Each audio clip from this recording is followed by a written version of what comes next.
Olá pessoal, sejam mais uma vez muito bem-vindos ao nosso canal. Desculpe pela ausência, faz um tempo que eu não faço um novo vídeo, né? Só tenho a agradecer a vocês, porque nosso canal tem crescido assim muito, isso é muito bom para as pessoas terem as nossas informações. Para quem não me conhece, meu nome é Roberto Kennedy, eu sou graduado em Matemática, Pedagogia, Biologia e Direito. Sou pós-graduado em Gestão Pública, em Medicina Tradicional Chinesa, em Filosofia, e sou mestre, doutor e pós-doutor na área de Educação. Eu sou auriculoterapeuta, sou terapeuta floral, sou acupunturista, sou reikiano e hoje a gente vai tratar de um assunto muito legal, tá certo? Que muita gente tem dúvida, inclusive eu, porque a gente estuda e ainda não se chegou ainda a um consenso. Afinal de contas, o que é o soluço? E mais importante, como é que a gente melhora ele? E outra pergunta, a gente pode morrer de soluço? Sigam até o finalzinho para vocês entenderem tudo isso, tá bom? Bem, então, inicialmente, vamos entender o que é o soluço. Vamos às bases científicas e o que hoje a gente entende de soluço. Então, de acordo com a CID-10, CID é Classificação Internacional de Doenças. É um código que os médicos utilizam para poder classificar a doença, tá certo? Então, primeiro a definição mais clássica, depois a gente traduz ela, tá certo? Então, o soluço é o resultado de um espasmo diafragmático causado por uma súbita inalação que é interrompida pelo fechamento espasmódico da glote. Caramba, que coisa, né? Aí, quando a glote se fecha assim espasmodicamente, que a gente vai falar o que é, provoca aquele ruído característico.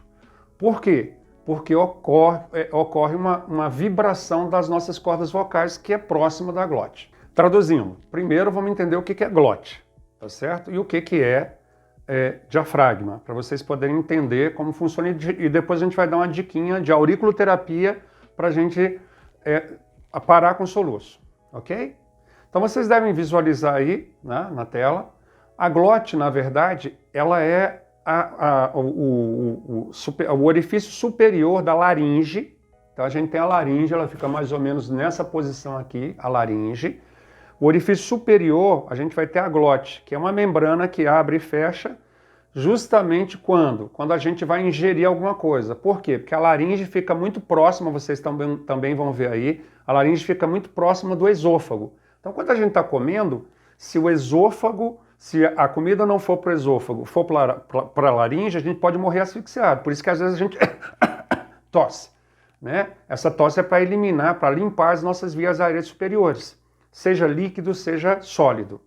Então a glote serve para fechar e deixar o alimento ou o líquido passar para o esôfago. Então, quando isso acontece normalmente, não temos problema nenhum, tá certo? Já o diafragma é uma membrana que fica nessa região aqui, dividindo o tórax, a parte superior, do abdômen, a parte inferior. Vocês também estão vendo aí, tá certo? Qual a função específica, básica, mais importante do diafragma? O diafragma é uma lâmina muscular convexa que ela estende e relaxa e ela então provoca os movimentos respiratórios. É com o diafragma que a gente respira melhor. Por isso, quando você quer trabalhar sua respiração ou sua voz, você tem que trabalhar o diafragma, para ele ficar mais musculoso e, consequentemente, sua voz sair melhor. Tá certo? Lembrando que as pregas vocais, né? Hoje a gente não fala cordas vocais, desculpe o termo utilizado, mas normalmente a gente fala de pregas vocais, elas ficam na laringe. Então, quando o ar passa por lá, aí provoca o som. Então, entendido o que é glote, entendido o que é diafragma, vocês viram aí, vamos agora traduzir o que foi falado inicialmente sobre o que é o soluço. Espasmo, pessoal, nada mais é do que uma contração involuntária de um músculo ou de um conjunto de músculo.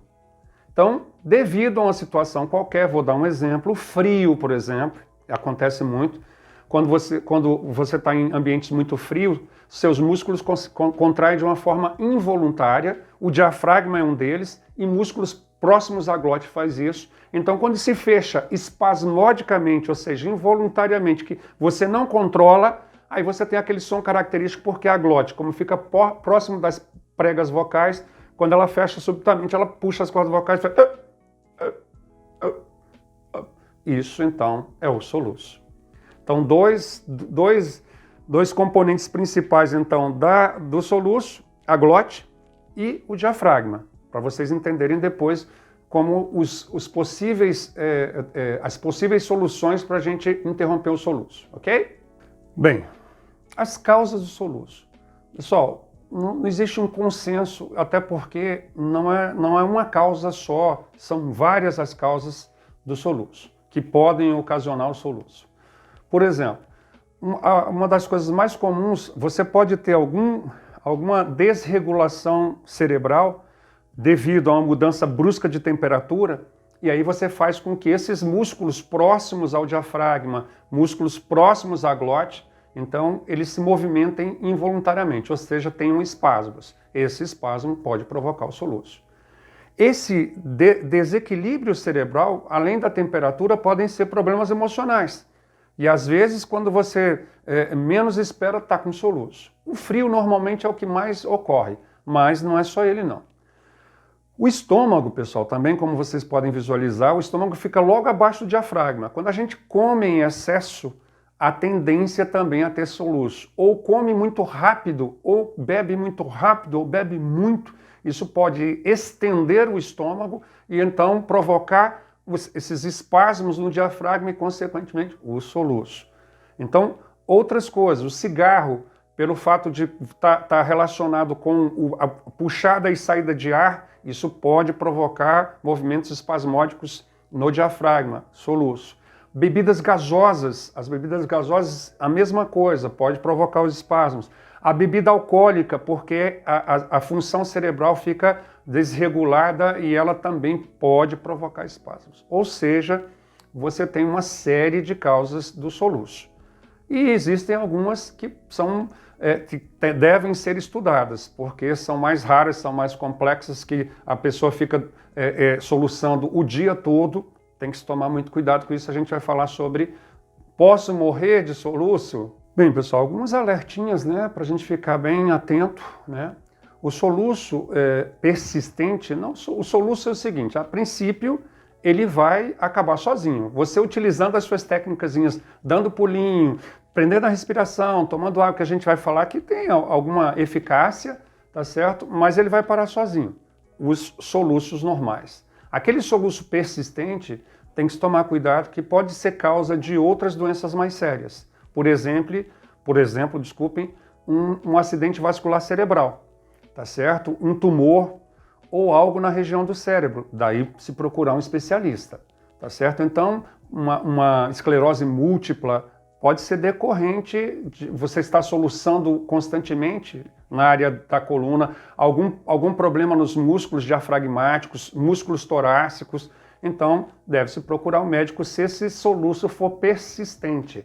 Algumas coisas curiosas sobre o soluço, né? Os soluços que não são persistentes, que são comuns, eles não têm uma causa específica. Eu já falei alguma coisa que pode ser, curiosamente, ele é causado normalmente por irritação do lado esquerdo do diafragma. Ainda não se sabe especificamente por quê. O grande problema são os soluços persistentes e os intratáveis, que eu já comentei com vocês, que podem levar a uma doença mais séria. Mas 80% dos soluços, ele desaparece sem problema nenhum, vocês fazendo ou não fazendo, é óbvio que se você fizer, desaparece mais rápido, se você não fizer, vai demorar um pouquinho, mas desaparece, tá bom? Aguardem que a gente vai falar um pouquinho agora das soluções do soluço. Bem, pessoal, curiosamente, algumas técnicas que a gente usa no dia a dia para curar o soluço, elas têm uma base científica. Por exemplo, quando dá um susto, né? Aí você fala, poxa, o que isso tem a ver?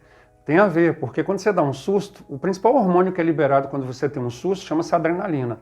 Essa adrenalina colocada no nosso corpo faz com que o nosso diafragma ele se contraia justamente para a gente poder respirar mais rápido, para ter mais energia. Então, você pode melhorar o teu soluço.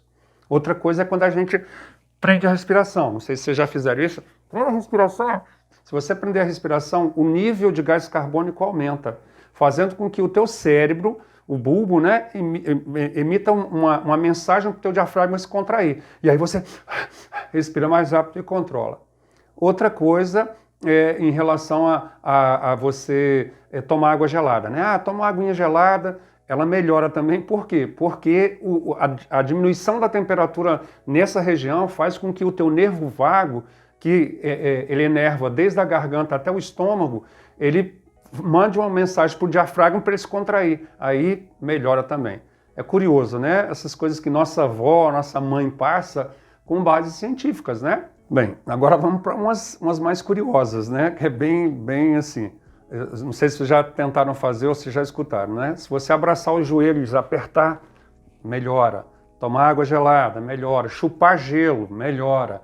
Se você tomar algo quente, cuidado para não se queimar, melhora. Se você, uma colher de mel, você tomar uma colher de mel, melhora.